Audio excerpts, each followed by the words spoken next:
Sacramento ਦੇ ਵਿੱਚ ਇੱਕ ਬੰਦੇ ਨੂੰ ਅਰੈਸਟ ਕੀਤਾ ਗਿਆ ਜਿਹਦੇ ਉੱਤੇ 11 ਕਾਊਂਟ ਲੱਗੇ ਆ ਫੇਕ ਇਮੀਗ੍ਰੇਸ਼ਨ ਡਾਕੂਮੈਂਟਸ ਤੇ ਇਲੀਗਲ ਰੀ-ਐਂਟਰੀ ਦੇ। ਸੋ ਇਹ ਜਿਹੜਾ ਬੰਦਾ ਹੈਗਾ ਟੋਰਿਸ ਹਰਨਾਂਡੇਸ, ਕਹਿੰਦੇ ਵੀ ਫਰਾਡੂਲੈਂਟ ਆਇਡੈਂਟੀਫਿਕੇਸ਼ਨ ਕਾਰਡਸ ਸੈੱਲ ਕਰ ਰਿਹਾ ਸੀ, green card, social security card, ਉਹ ਵੀ ਅੰਡਰ ਕਵਰ ਏਜੰਟਸ। ਤੇ ਖੁਦ ਆਪ ਇਹ ਪਹਿਲਾਂ ਇੱਕ ਵਾਰੀ ਡਿਪੋਰਟ ਹੋਇਆ ਸੀ ਤੇ ਦੁਬਾਰਾ ਕੀ ਆਇਆ ਸੀ। ਅਸਿਸਟੈਂਟ ਯੂਐਸ ਅਟਾਰਨੀ ਧਰੁਵ ਸ਼ਰਮਾ ਦੀ ਇਨਵੈਸਟੀਗੇਸ਼ਨ ਕਰ ਰਿਹਾ ਜਿਹੜੀ ਹੋਮਲੈਂਡ ਸਿਕਿਉਰਿਟੀ ਦੇ ਨਾਲ ਰਲ ਕੇ। ਟੋਰਸ ਹਰਨਾਂਡੇਸ ਨੂੰ ਪਹਿਲਾਂ ਅਗਸਤ 29 2014 ਦੇ ਵਿੱਚ ਇੱਕ ਕਨਵਿਕਸ਼ਨ ਦੇ ਵਿੱਚ eastern district court of California ਵੱਲੋਂ ਅਹ, ਵਾਪਸ ਭੇਜ ਦਿੱਤਾ ਗਿਆ ਸੀ। ਉਸ ਟਾਈਮ ਦੇ ਉੱਤੇ ਵੀ ਇਹ ਜਿਹੜਾ ਝੂਠੇ ਆਇਡੈਂਟੀਫਿਕੇਸ਼ਨ ਡਾਕੂਮੈਂਟਸ ਲੋਕਾਂ ਨੂੰ ਵੇਚਦਾ ਹੁੰਦਾ ਸੀ। ਸੋ ਜੇ ਚਾਰਜ ਹੋਇਆ ਉਹਨੂੰ 20 ਸਾਲਾਂ ਦੀ ਸਜ਼ਾ, $2.5 ਲੱਖ ਦਾ ਜਿਹੜਾ ਫਾਈਨ ਹੋ ਸਕਦਾ ਹੈ। ਜੀ। ਸੈਕਰਾਮੈਂਟੋ ਦੇ ਵਿੱਚ ਇੱਕ ਬੰਦੇ ਨੂੰ ਅਰੈਸਟ ਕੀਤਾ ਗਿਆ ਜਿਹਦੇ ਉੱਤੇ 11 ਕਾਊਂਟ ਲੱਗੇ ਆ ਫੇਕ ਇਮੀਗ੍ਰੇਸ਼ਨ ਡਾਕੂਮੈਂਟਸ ਤੇ ਇਲੀਗਲ ਰੀ-ਐਂਟਰੀ ਦੇ। ਸੋ ਇਹ ਜਿਹੜਾ ਬੰਦਾ ਹੈਗਾ ਟੋਰਿਸ ਹਰਨਾਂਡੇਸ, ਕਹਿੰਦੇ ਵੀ ਫਰਾਡੂਲੈਂਟ ਆਇਡੈਂਟੀਫਿਕੇਸ਼ਨ ਕਾਰਡਸ ਸੈੱਲ ਕਰ ਰਿਹਾ ਸੀ, green card, social security card, ਉਹ ਵੀ under cover agents.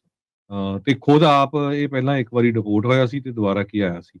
Assistant US attorney ਧਰੁਵ ਸ਼ਰਮਾ ਦੀ ਇਨਵੈਸਟੀਗੇਸ਼ਨ ਕਰ ਰਿਹਾ ਜਿਹੜੀ ਹੋਮਲੈਂਡ ਸਿਕਿਉਰਿਟੀ ਦੇ ਨਾਲ ਰਲ ਕੇ।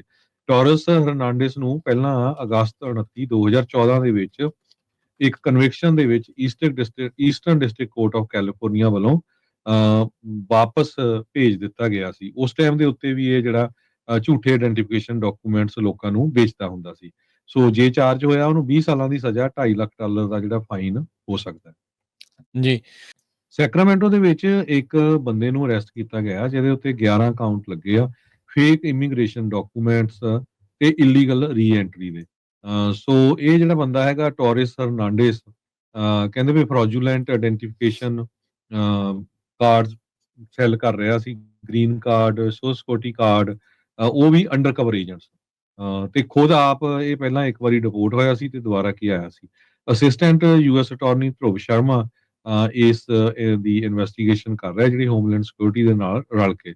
ਟੋਰਸ ਹਰਨਾਂਡੇਸ ਨੂੰ ਪਹਿਲਾਂ ਅਗਸਤ 29 2014 ਦੇ ਵਿੱਚ ਇੱਕ ਕਨਵਿਕਸ਼ਨ ਦੇ ਵਿੱਚ eastern district court of California ਵੱਲੋਂ ਵਾਪਸ ਭੇਜ ਦਿੱਤਾ ਗਿਆ ਸੀ। ਉਸ ਟਾਈਮ ਦੇ ਉੱਤੇ ਵੀ ਇਹ ਜਿਹੜਾ ਝੂਠੇ ਆਇਡੈਂਟੀਫਿਕੇਸ਼ਨ ਡਾਕੂਮੈਂਟਸ ਲੋਕਾਂ ਨੂੰ ਵੇਚਦਾ ਹੁੰਦਾ ਸੀ। ਸੋ ਜੇ ਚਾਰਜ ਹੋਇਆ ਉਹਨੂੰ 20 ਸਾਲਾਂ ਦੀ ਸਜ਼ਾ, $2.5 ਲੱਖ ਦਾ ਜਿਹੜਾ ਫਾਈਨ ਹੋ ਸਕਦਾ ਹੈ। ਜੀ। ਸੈਕਰਾਮੈਂਟੋ ਦੇ ਵਿੱਚ ਇੱਕ ਬੰਦੇ ਨੂੰ ਅਰੈਸਟ ਕੀਤਾ ਗਿਆ ਜਿਹਦੇ ਉੱਤੇ 11 ਕਾਊਂਟ ਲੱਗੇ ਆ ਫੇਕ ਇਮੀਗ੍ਰੇਸ਼ਨ ਡਾਕੂਮੈਂਟਸ ਤੇ ਇਲੀਗਲ ਰੀ-ਐਂਟਰੀ ਦੇ।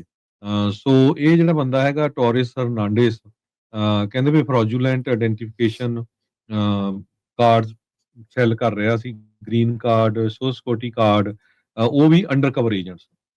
ਤੇ ਖੁਦ ਆਪ ਇਹ ਪਹਿਲਾਂ ਇੱਕ ਵਾਰੀ ਡਿਪੋਰਟ ਹੋਇਆ ਸੀ ਤੇ ਦੁਬਾਰਾ ਕੀ ਆਇਆ ਸੀ। ਅਸਿਸਟੈਂਟ ਯੂਐਸ ਅਟਾਰਨੀ ਧਰੁਵ ਸ਼ਰਮਾ ਦੀ ਇਨਵੈਸਟੀਗੇਸ਼ਨ ਕਰ ਰਿਹਾ ਜਿਹੜੀ ਹੋਮਲੈਂਡ ਸਿਕਿਉਰਿਟੀ ਦੇ ਨਾਲ ਰਲ ਕੇ। ਟੋਰਸ ਹਰਨਾਂਡੇਸ ਨੂੰ ਪਹਿਲਾਂ ਅਗਸਤ 29 2014 ਦੇ ਵਿੱਚ ਇੱਕ ਕਨਵਿਕਸ਼ਨ ਦੇ ਵਿੱਚ eastern district court of California ਵੱਲੋਂ ਵਾਪਸ ਭੇਜ ਦਿੱਤਾ ਗਿਆ ਸੀ। ਉਸ ਟਾਈਮ ਦੇ ਉੱਤੇ ਵੀ ਇਹ ਜਿਹੜਾ ਝੂਠੇ ਆਇਡੈਂਟੀਫਿਕੇਸ਼ਨ ਡਾਕੂਮੈਂਟਸ ਲੋਕਾਂ ਨੂੰ ਵੇਚਦਾ ਹੁੰਦਾ ਸੀ। ਸੋ ਜੇ ਚਾਰਜ ਹੋਇਆ ਉਹਨੂੰ 20 ਸਾਲਾਂ ਦੀ ਸਜ਼ਾ, $2.5 ਲੱਖ ਦਾ ਜਿਹੜਾ ਫਾਈਨ ਹੋ ਸਕਦਾ ਹੈ। ਜੀ।